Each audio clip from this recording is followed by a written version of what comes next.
Bună, eu sunt pe acasă și bine ai venit sau revenit pe canalul meu de YouTube.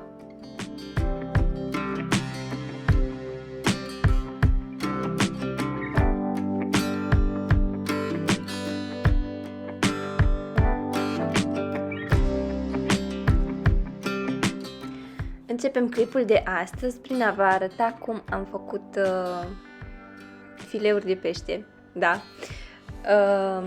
Avem nevoie de pește file păstrăv, da, păstrăfile, pentru una dintre rețetele pe care să le vedeți în clipul de astăzi, doar că nu am putut să găsesc în magazine, așadar singura mea opțiune era să le fac eu. Și nu e ceva ce fac adesea, cred că în afară de ocazia asta am mai făcut o singură dată și nu sigură dacă mi-a ieșit bine. Dar oricum, de data asta a ieșit foarte ok și chiar am fost surprinsă de cât de ușor este procesul odată ce l-ai parcurs odată și cumva ai clar în minte pașii pe care trebuie să-i faci și ai deprins tehnica, că practic trebuie să ai numai puțină îndemânare, nu e ceva foarte complicat. Oricum am învățat cum să fac asta de pe un clip de pe YouTube și o să vă las în descriere linkul către el, pentru că mi se pare că explică super bine și acolo puteți să aflați mult mai bine decât v-aș putea spune eu acum cum să faceți acest proces, dar ce trebuie să aveți în vedere este faptul de a folosi un cuțit și un tocător strict doar pentru pește cu ocazia aia în care gătiți. Apoi este de mare ajutor să purtați mânuși pentru că nu rămâne nici mirosul pe mâini și din nou nu riscați să contaminați și alte obiecte cu orice ar fi fost pe peștele ăla, că nu se știe niciodată, până nu-l gătești nu e sigur. Și de asemenea am folosit o foarfecă de bucătărie pentru a tăia în primă fază înătătoarele, apoi am folosit un șervețel de bucătărie, un prosop de bucătărie pentru a absorbi toată umezeala de pe pește, așa o să fie mult mai ușor să lucrez cu el. Și apoi pur și simplu a fost muncă din cuțit și dacă urmați toți pașii pe care o să găsiți în clipul pe care o să vi-l pun în descriere, o să vă descurcați foarte bine. Procesul durează undeva la, nu știu, pentru 2 pești, cred că mi-a luat doar 15 minute, dar oricum merită pentru că, efectiv, când mănânci nu mai ai niciun stres că pot să fie oase acolo și ăștia chiar s-au curățat super, super fain și ușor de oase.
După ce toți peștii au fost gata, mi-au mai rămas restul, cele 2 capete și coloana vertebrală, oricum, din resturile de la pește, am putut să le folosesc mai târziu, nu le-am aruncat, le-am folosit ca să fac o ciorbă.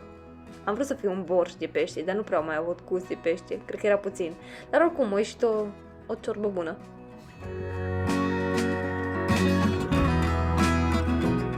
Și am ajuns și la prima rețetă din clipul de astăzi, așa cum v-am obișnuit. În fiecare clip o să facem împreună cel puțin o rețetă din cartea lui Jamie Oliver, Superfood pentru întreaga familie, și o să putem să vedem împreună dacă sunt bune, dacă nu, dacă sunt scumpe, dacă sunt ușor de găsit ingredientele sau nu.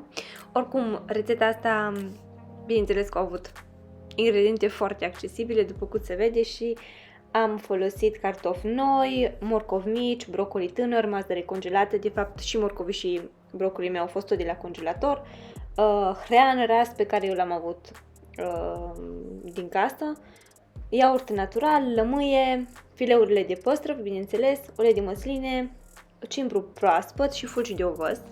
Și am început prin a cântări cantitățile necesare de legume de care aveam nevoie. O să vă las în descriere și exact ce ingrediente am folosit eu, ca să vă fie mai ușor să le luați de acolo.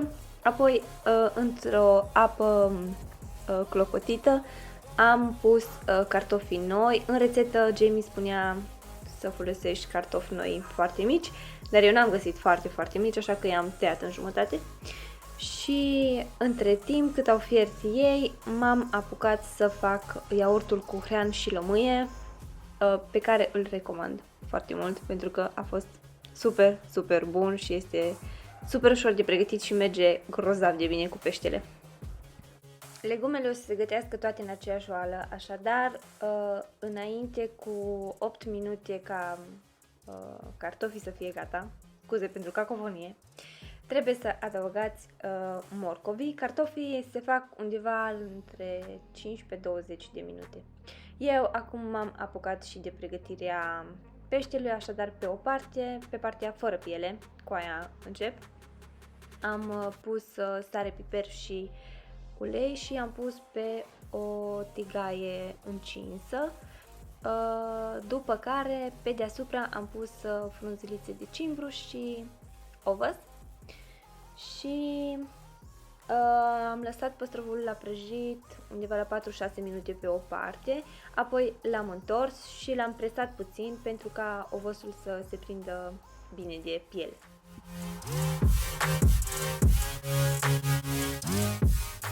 Am omis să filmez și când am adăugat mazărea, dar oricum și brocoliul trebuie adăugat cu 5 minute înainte ca cartofii să fie gata și mazărea înainte cu 2 minute. Și când au fost gata legumele, pur și simplu le-am scos pe o farfurie și am făcut așa un pat de legume. Cartofii trebuie să fie presați puțin și apoi pur și simplu peste legume pui peștele și puțin sos, după preferință. Și este bine să aveți și 2 bucăți de lămâie ca să le puteți servi lângă pește. Să vă spun și impresiile mele. A fost o rețetă super bună, chiar abia aștept să fac chiar. Cred că e, da, sigur, noi, printre preferatele mele din cartea lui Jamie. Și peste sos puteți să puneți puțin piper. De la noi a primit 9 din 10, doar pentru că legumele cumva au fost așa fade. Bine, am mai adăugat eu sare pe ele, dar așa fierte nu sunt preferatele noastre. Aș fi preferat să le stotez, poate. Peștele, în schimb, foarte gustos, în combinație cu sosul ăsta, super bun, ovozul crocant pe el, un vis. Deci chiar vă recomand rețeta asta din inimă, dacă vă place peștele, o să o iubiți și se face super ușor. Și în continuare o să lucrăm puțin cu o tufă de cimbru pe care am adus-o de la țară. Eu folosesc mult cimbru când gătesc pentru că îmi place super mult, nu știu, mai ales în sosul de roșii. De fapt, aproape orice sos pentru paste o să aibă cimbru la mine, pentru că îmi place foarte mult. Și am descoperit că cimbru de acasă, de la mama, de la țară, pe care el adună în fiecare an și uite unde îl pune, este mult mai aromat și mai bun decât cel din comerț. Și atunci, nu ultima dată, mă rog, când am fost la ea, odată, am rugat-o să-mi dea o tufiță din asta și acasă am mărunțit așa frunzulițele, floricelele, nu știu ce au fost alea. Și apoi ăsta o să fie cimbru pe care eu o să-l folosesc la gătit și este o diferență super mare între ăsta și cel din comerț, adică chiar se simte când pui în mâncare că e cimbru adevărat. Și vă recomand și la voi, dacă cumva aveți acces la cimbru de la țară, să optați pentru el, pentru că face o diferență mare.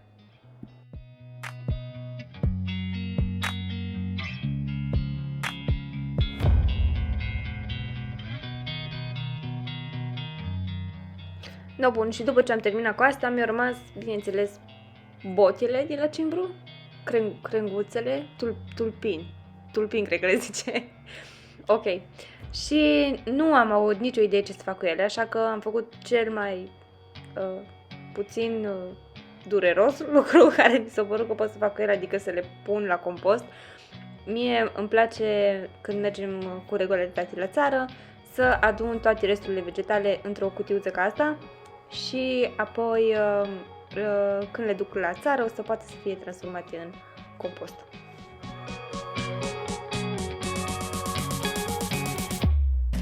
Și ultima rețetă din clipul de astăzi este una de midi. Dacă n-ai gătit niciodată midi, nicio.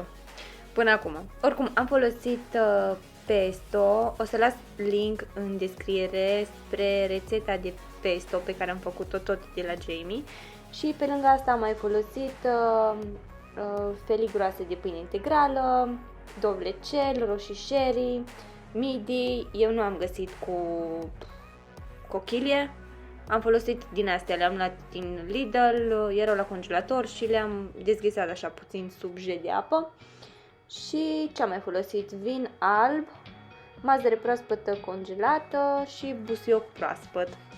No, bun, și m-am apucat, după ce am pus puțin midile așa la decongelat, să pregătesc legumele. Pentru rețeta asta Jamie spunea că ai nevoie de dovlecei tineri, cred că e un fel de baby zucchini, nu știu, ca și cum sunt morcovii baby, dar n-am găsit, bineînțeles, așa că am folosit dovlecel normal, evident, pe care l-am tăiat așa mai micuț, și roșii sherry pe care le-am tăiat în jumătate.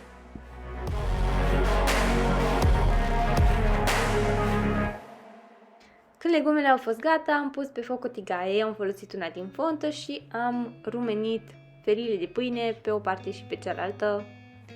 Evident, până au fost rumene, după care le-am dat cu o porție din aceea, un cubuleț din acela de pesto, super rapid, așa îi spune Jamie. Bun, și după ce pasul acesta a fost gata, am putut să mă ocup de midi. Dacă folosiți midi cu cochilie, există mai mulți pași pe care trebuie să-i parcurgeți.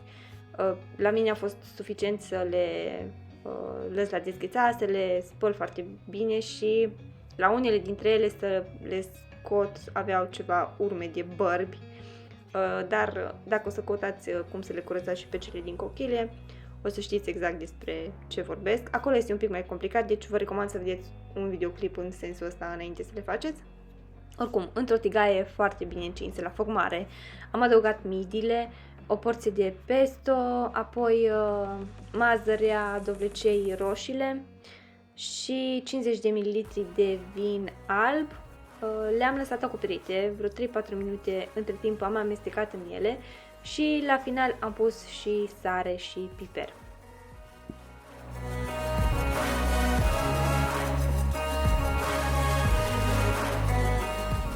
Bun, să vă spun și ce părere am avut. Am gustat doar eu, pentru că soțul meu a fost frică să guste. Că e o mâncare așa, mai ciudățică, nu mâncăm tot timpul. Dar mie mi-a plăcut foarte mult. La final am adăugat și frunzulițe proaspete de busuioc. Este o rețetă perfectă pentru vară. Arată foarte bine, e super fresh. Cel mai mult mi-a plăcut pâinea aia cu pesto. A fost vis, foarte, foarte bună. S-a făcut super rapid și mie mi-a rămas super multă mâncare, că am mâncat puțin, dar nu pot să mănânc tot. Așa că în zilele următoare am combinat legumele și midile și sosul, evident, cu niște paste și a fost super bun și așa. Ca notă, cred că 7? Un 7, da. Eu îți mulțumesc că ai petrecut câteva momente cu mine pe acasă. Dacă ți-a plăcut clipul de astăzi, nu uita să te abonezi, să apeși și pe clopoțel ca să fii notificat când mai postez. Și sper să ne auzim în comentarii și, ca de obicei, eu și Sia te salutăm!